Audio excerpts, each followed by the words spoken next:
even the language he uses. Okay? He's playing this kind of trick that philosophers like to play sometimes, of getting you really confused with the language. You'll see. Okay? It says, we should recall here the limits of a theory of justice. The limits of his book. Not only are many aspects of morality left aside, but no account is given of right conduct in regard to animals and the rest of nature. So it only applies to humans. Well, that's a big limit, I would say. While I have not maintained that the capacity for a sense of justice is necessary in order to be owed the duties of justice. Do you understand that? What a twisted, complicated way to say what he's trying to say. While I have not maintained that the capacity for a sense of justice is necessary, is a requirement. Now when he says to have the capacity for a sense of justice, he's referring to being a moral agent, okay? So while I have not said that being a moral agent is necessary to be owed the duties of justice, to have rights. That's all he's saying. I'm not saying you have to be a moral agent to have rights. That's all he's saying with all this twisted language. Why do you guys think he's making this clear? He's making this point. Why?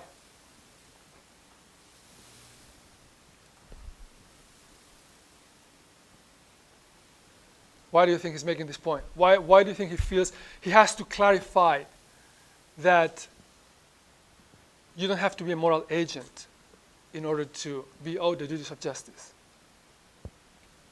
Because children have rights and they're not agents? Thank you. Because children are not agents.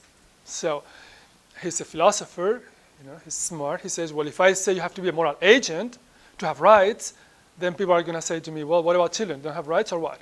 So he wants to make that point clear. And then he goes on to say, it does seem that we are not required to give strict justice. Strict justice. What is strict justice? I never heard of loose justice. Is there such a thing as loose justice? I mean, when you go to court, do you expect strict justice or loose justice or just justice? Justice, right? So he's playing with your mind a little bit, right? And you'll see why now. So it does seem that we are not required to give a strict justice to creatures lacking this capacity. Creatures. Now he uses the word creatures. Now in the first part he said, I'm not saying you have to be a moral agent to have rights. Why? Because he knows you're thinking of babies. But now he's going to let you think that now we move on to animals that don't have a sense of justice, of course. So for babies, it's okay. I'm not saying they have to be moral agents, but now he doesn't use the word, moral patients or humans, creatures. But he's really referring to the same individuals, those that don't have a sense of justice that he just mentioned before, right? Creatures. How many creatures do you have? Why don't you bring your creatures home next weekend so you can play with my creatures? Is that how you talk about babies? How are your creatures doing? Right. Now he wants you to think of something else, animals. So first, babies, of course, babies have rights. I'm not saying they have to be moral agents. But now let me make the transition, this guy's transition. Now we talk about creatures. Then he goes on to say, to make things worse, it does not follow that there are no requirements at all in regard to them. To creatures and babies? It's unclear. Now, are we talking about creatures or babies? Apparently, they're not moral agents, so supposedly the two of them. But now he wants you to forget about babies. That's there, and we said, they have to be moral agents. Now, animals, okay? Certainly, it is wrong to be cruel to animals. Well, why? If they don't have rights, if we don't owe them strict justice, whatever that means, why is it wrong? I mean, wrong is a moral term. Something wrong means something immoral. So if he says, certainly it is wrong to be cruel to animals, he's saying, certainly it is immoral to be cruel to animals. But why is that? Why is that if animals don't have rights? The capacity for feelings of pleasure and pain and for the forms of life of which animals are capable clearly imposes duties of compassion and humanity in their case. Well, what about babies? We kind of all but forget about babies now. But animals, okay, so now the capacity for feelings of pleasure and pain imposes duties of compassion. Okay, well then they have rights. I thought he said they don't have rights. We don't owe them justice.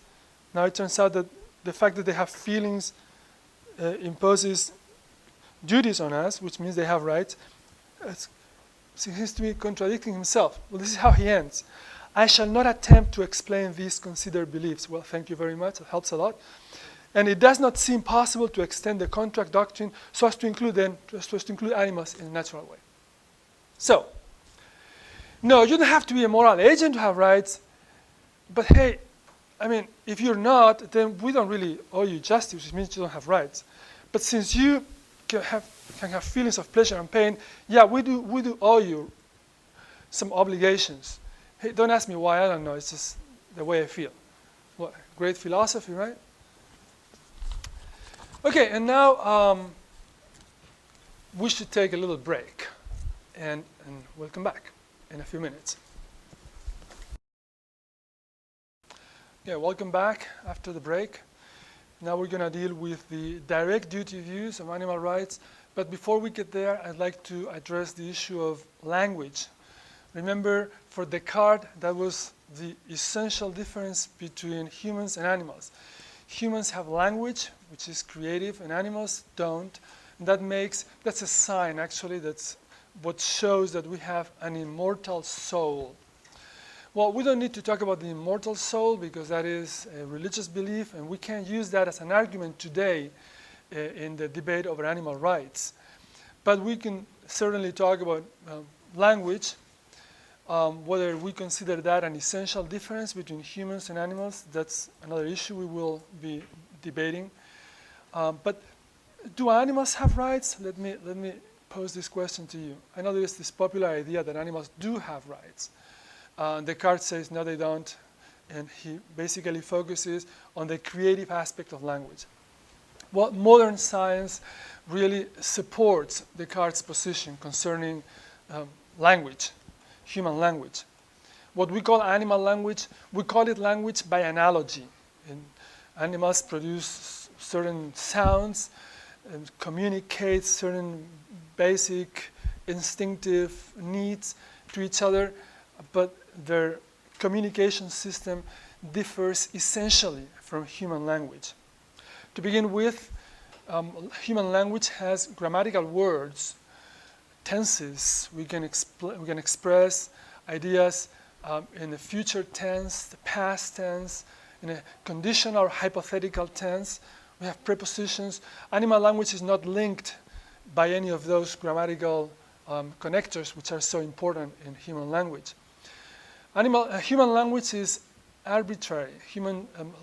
Linguistic signs, words in human language are arbitrary.